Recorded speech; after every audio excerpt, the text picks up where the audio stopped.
Hello students, good morning.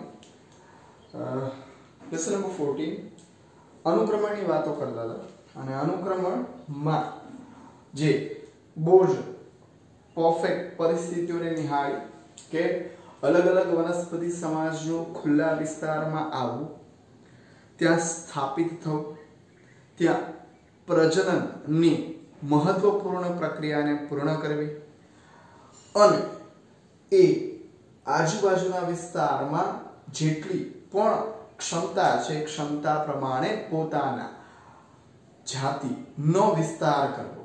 આ એક વનસ્પતિ સમાજ. એવો બીજો વનસ્પતિ સમાજ, ત્રીજો વનસ્પતિ સમાજ, સમયની સાથે અલગ અલગ વનસ્પતિ સમાજનું ત્યાં આવવું, વસવું, સ્થાપિત થવું, પ્રજનન કરવું અને નવું ડેવલપમેન્ટ કરવું એ બહુ અગત્યની વસ્તુઓ હતી. અને એની અંદર આપણે જોયું તે પ્રમાણે શરૂઆત અને અંત, અને તમે ઓબ્ઝર્વ કરશો તે પ્રમાણે ખ્યાલ આવશે કે શરૂઆતની અવસ્થાને કહેવામાં આવશે પાયાની અવસ્થા, અને ત્યાર પછીની અવસ્થાને આપણે કહીશું શું? લાસ્ટ. એને કહેવામાં આવશે ચરમ અવસ્થા. કોઈ પણ અનુક્રમણની શરૂઆત ધીમી અને આખું ચરમ અવસ્થા આવે ત્યાં સુધીની આખી પ્રોસેસ બહુ જ ધીમી હશે અને એની અંદરથી છેવટે એક જંગલ જેવું અથવા એક સ્થાયી સમાજનું નિર્માણ થશે. અને આપણે બે પ્રકારના અનુક્રમણો તરફ ચર્ચા કરવા માટેની વાત કરી. એક હતું મરુ સમચક્ર અનુક્રમણ અથવા સ્થળ વિસ્તારમાં થતું અનુક્રમણ એવું કહી શકાય. અને એ જ રીતે પાણીની અંદર પણ કેટલીક વાર આ આખી ઘટના ઘટશે કે એક સમયનું તળાવ એ 25, 30, 50 વર્ષ બાદ કોઈ પણ ખલેલ ન પડે તો એ જગ્યા કોઈક વાર અને જંગલ જેવી પરિસ્થિતિમાં ફેરવાઈ જશે. એટલે આપણે અત્યારે જે સ્ટડી કરવાને એ બે પ્રકારના અનુક્રમણ, અને હાલ હું લઈશ એ પહેલું, અને એ કહેવામાં આવશે શુષ્ક આરંભી. શુષ્ક આરંભી અથવા મરુ સમચક્ર અનુક્રમણ તરીકે ઓળખવામાં આવશે. Be careful about it. એ શું કહેવા માંગે? તો કે એટલું જ કહેવા માંગે કે હવે અહીંયા જે જોવાના છે એની અંદર આપણે એક પહાડી વિસ્તાર લઈશું અને એની તમને કાલ્પનિક દ્રષ્ટિકોણમાં લઈ જઈએ તો કમ્પ્લીટ સાપુતારા એ આવું વૃક્ષોથી આચ્છાદિત પહેલેથી જ હતું કે કુદરતે ઉપરથી છૂટા વૃક્ષો માર્યા અને વૃક્ષો એ પહાડ ઉપર સ્થાપિત થઈ ગયા, એ રીતનું હતું? તો એવું તે શું થયું? કેમ આવા પહાડી વિસ્તારમાં પણ આટલા પરફેક્ટ જંગલો બન્યા? એના પછીની કોઈ સ્ટેજ નથી, તમે બી અનુભવી શકો. ખાલી વૃક્ષોની ચરમ સીમાએ પહોંચશે, એક હદ સુધીની વૃદ્ધિ દર્શાવશે કે અવકાશમાં નથી જતા રહેતા, એ એક હદ સુધી વૃદ્ધિ કરશે અને પછી અટકી જશે. એને ચરમ સીમા કહીશું આપણે, ક્લાઇમેક્સ તરીકે ઓળખાશે.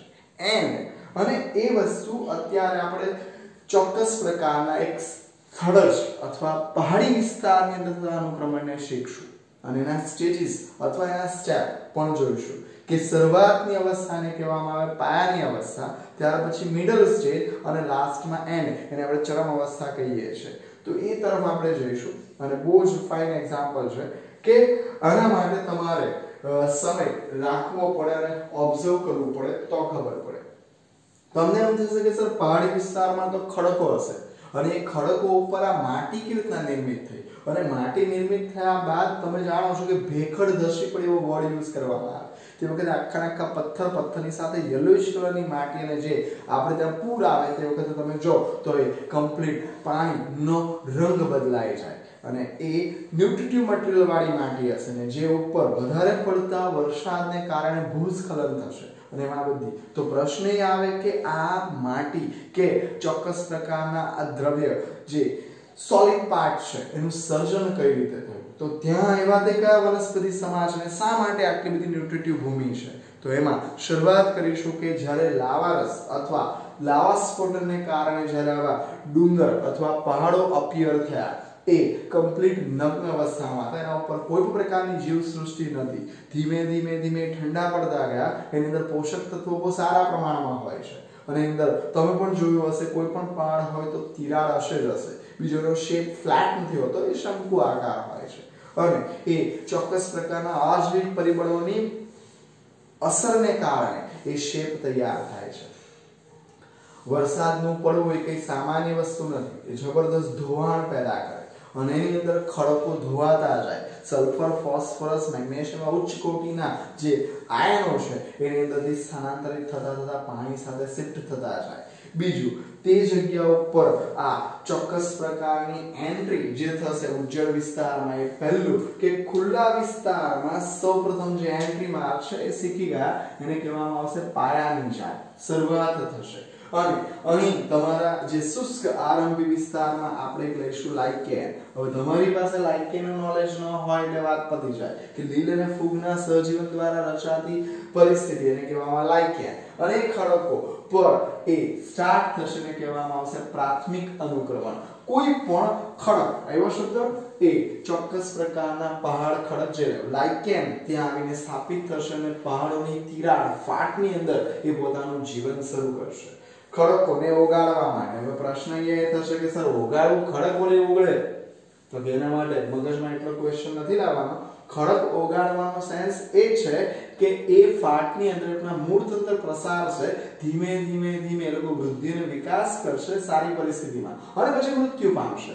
અને તે વખતે ચોક્કસ પ્રકારના દ્રવ્ય, અહીંયા વર્ડ લીધો છે એસિડ, તો એવા ચોક્કસ પ્રકારના દ્રવ્યને કારણે એ ખડકનું અવક્ષયન, અપક્ષયન અથવા અવક્ષેપન.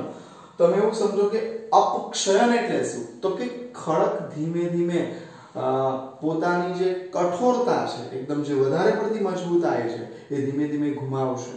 કારણ કે રાત્રિ દરમિયાનની ઝાકળ અથવા ભેજ અને દિવસ દરમિયાનનો સૂર્યપ્રકાશ પ્લસ પવનની ગતિવિધિ અને એને કારણે એ પહાડ થોડા વીક બને, એનું જે બંધારણ છે નબળું પડે. ઇટ્સ એક ટાઈમ પણ નબળું પડતું જાય અને સપોઝ તમે પગ મૂકશો તો એ આખું જે પહાડનું અપર લેયર છે એ અપર લેયર આ પરિસ્થિતિને કારણે અપક્ષયન પામશે, તૂટશે અને તૂટીને ઝીણા ઝીણા કણની અંદર ફેરવાશે, ભૂમિનું નિર્માણ થશે. તમે ઓબ્ઝર્વ કરશો તો બે પ્રકારની રેતી આપણે ત્યાં મળી આવે, એક વ્હાઈટ રેતી અને બ્લેક રેતી. તો આપણે ત્યાં અંબિકા, પૂર્ણા એ બધી નદીઓમાંથી જ્યારે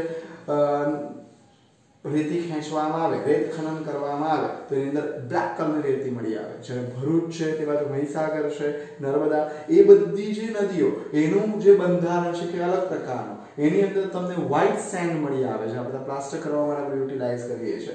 સો કહેવાનું તાત્પર્ય ખડકોમાંથી આ બધી રેતી અને આ બધી વસ્તુઓ તૈયાર થઈ છે. મોટી મોટી શિલાઓ જે છે કેટલીક વાર ધસી આવે, ધીમે ધીમે એનું શું થવા લાગે? અપક્ષયન થવા લાગે અને ધીમે ધીમે ભૂમિ નિર્માણ થાય. હવે નવી એન્ટ્રી, સેકન્ડ એન્ટ્રી એવું કહીએ તો ચાલે. અને તે સેકન્ડ એન્ટ્રી દ્વિઅંગી, એ પણ તમને મગજમાં હોવું જોઈએ, પણ પહાડોની ખાંચની અંદર તૈયાર થાય. દ્વિઅંગી વનસ્પતિ સમાજ ભૂમિની ખૂબ ઓછી માત્રામાં જરૂર હોય છે, ટકી શકે અને એ પકડ જાળવી રાખે. પકડ એટલે તો કે જે પ્રતિકૂળ પરિસ્થિતિ જેમાં પોતાના મૂળ તંત્રને ફસાવીને પોતે ત્યાં જીવિત રહી શકશે. તમે સાપુતારા, ડાંગ વિસ્તારની મુલાકાત લો તો ખડકોની ઉપર તમે જોજો કેટલીક વિસ્તારમાં તમને નવાઈ લાગે કે આ જગ્યા ઉપર આવી વનસ્પતિ આવી કેવી રીતે. એટલે તમે હંસરાજ જોજો, મોસ જોજો, આવા લાઇકેન જોજો. લાઇકેન, મોસ, ત્રિઅંગીમાં હું ઉદાહરણ આપું છું હંસરાજ. તો આવી બધી વેરાયટીઓ તમને ચોમાસા દરમિયાન બહુ ફૂલ ફ્લેશમાં ફેલાયેલી જોવાની મળશે. લીવરવર્ડ્સ છે, ત્યાર પછી આપણે જે કીધું મોસ છે, મોસની બી ડિફરન્ટ વેરાયટી છે, તે તમને દ્વિઅંગી જોવાની મળશે. જે પહાડોની ફાટમાં પેલી જે ભૂમિ બની છે ત્યાં પોતે સર્વાઈવ કરશે અને ટકી રહેશે. અને ત્યાર પછી ધીમે ધીમે થર્ડ એન્ટ્રી, દેટ ઇઝ છોડ, દેટ ઇઝ ક્ષુપ અને વૃક્ષ. અને સમય વીતવાની સાથે, દેટ ઇઝ અ કન્ડિશન. તમે રાતે સવારે ઉઠીને ઓબ્ઝર્વ કરો તો નહીં મળે યાર, એના માટે સમય જોઈએ જ જોઈએ. અને અંતે સ્થાયી ચરમ અવસ્થા એ છેવટે શેનું નિર્માણ કરશે? એક જગ્યાનો પહાડી વિસ્તાર 25, 30, 50, 100 વર્ષ લઈ લો અને એ 100 વર્ષ દરમિયાન એ જગ્યા ઉપર ચરમ અવસ્થા એટલે કે વન સમાજનું નિર્માણ થશે. હવે હું ફાઇન કીધેલું છે આ ક્યાં સુધી ટકી રહેશે? તો કે જ્યાં સુધી પર્યાવરણમાં બદલાવ ન આવે, એટલે કે પર્યાવરણની જબરદસ્ત મૂળ બદલે અને કંઈક વિચિત્ર પરિસ્થિતિ આવી ચડે, બહુ જ ધોધમાર વરસાદ પડે ને આખા પહાડો છોલાઈ જાય, મારા તરફનો શબ્દ ધોવાઈ જાય, તે વખતે વૃક્ષો પણ એની સાથે બધા જ વહી જશે, નીચે પડી જશે, તૂટી જશે, પોતાના મૂળ તંત્રને પણ એ લોકો સ્થાપિત નહીં કરી શકશે અને એ પવનની ગતિવિધિ અને વરસાદનું બહુ ઊંચું પ્રમાણ જેને કારણે એ લોકોના મૂળ તંત્ર પહાડોની વચ્ચે જે ગયા છે એ હલનચલનને કારણે નબળા પડશે, પાણીના પ્રવાહને કારણે, પાણીના વધારે પ્રમાણને કારણે ભેખડો ઢીલી પડી જશે અને જે ધીમે રહી અને આવી ચરમ અવસ્થાઓને કારણે ખરી પડશે અને આવી રીતે ધીમે રહીને આ લખ્યું છે કે જ્યાં સુધી પર્યાવરણમાં બદલાવ ન આવે ત્યાં સુધી સમાજ ટકી રહે અને જો બહુ મોટો બદલાવ આવ્યો તો એ નષ્ટ પણ થઈ શકે એવું સ્પષ્ટ કહેવામાં આવ્યું છે। એટલે આમ જોવા જઈએ તો જંગલ એ ફાઇનલ સ્ટેજીસ છે અને શરૂઆત કરવી પડશે તમારે પાયાની અવસ્થા। તો કોઈ પૂછશે કે શુષ્ક આરંભી અથવા મરુસંચક્ર અનુક્રમણની અંદર પાયાની અવસ્થા લખવું પડશે તમારે લાઈકે, પછી છોડ, ત્યાર પછી દ્વિઅંકી, ત્યાર પછી છોડ, પછી ક્ષુપ અને ત્યાર પછી છેલ્લી વૃક્ષ અને આટલા સ્ટેજ પૂરા કર્યા બાદ છેવટે વન સમાજનું નિર્માણ થાય અને જ્યાં સુધી પર્યાવરણમાં બદલાવ ન આવશે ત્યાં સુધી આ સમાજ ટકી રહેશે, બાકી નષ્ટ થઈ જવું એ શક્ય બની શકે। અને સમય સાથે શુષ્કોદ્ભિદ વસવાટ અને પછી મધ્યોદ્ભિદ વસવાટમાં ફેરવાય।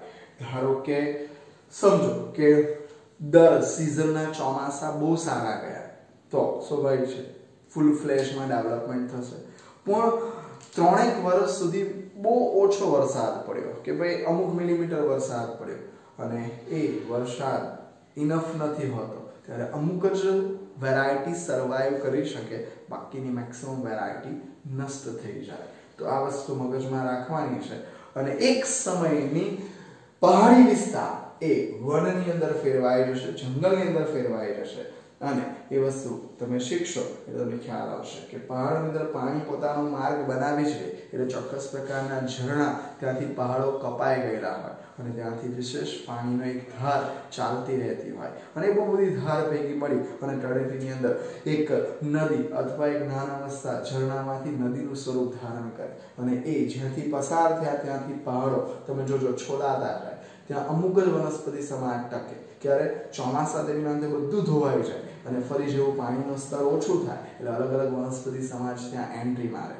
તમે અમુક જે ફરવા જવાના સ્થળો ઉપર જોતા હશો તો ઝરણાની બાજુમાં પણ અમુક વનસ્પતિ સમાજ ડેવલપ થાય। એ વસ્તુ તમને શીખવે છે કે એ જગ્યા ઉપર સર્વાઈવ કરવું કેટલું ડિફિકલ્ટ, છતાં પણ અમુક વનસ્પતિ એ જગ્યા ઉપર ટકી શકે અને પછી આ વસ્તુની તમને સમજ આવશે કે હા એ જગ્યા ઉપર વર્ષો વીતશે એટલે છોડ, ક્ષુપ અને વૃક્ષ એ લોકોના મૂળ તત્વો એટલા પરફેક્ટ હોય કે આવા પાણીના પ્રવાહમાં તણાઈ નથી થતા, સર્વાઈવ કરી જાય અને ફરી અનુકૂળ પરિસ્થિતિ મળે એટલે ફરી પાછા ડેવલપ થાય। આવી જ પરિસ્થિતિ કુદરતે નિર્મિત કરી છે અને એક જગ્યાએની શૂન્ય પરિસ્થિતિ એમાંથી નવનિર્માણ થાય અને એ જ રીતે બીજું જે આવશે એ જળ સંચક્ર અનુક્રમણ, જેની અંદર એક જગ્યાએનું તળાવ કે એક જગ્યાએનું સરોવર, નદીમાં નહીં ડિયર, તળાવ કે સરોવર જેવા સ્થાયી પાણીના સ્ત્રોત એમાંથી જંગલનું નિર્માણ થઈ શકે અને નેક્સ્ટ આપણે એને લઈશું। Thank you.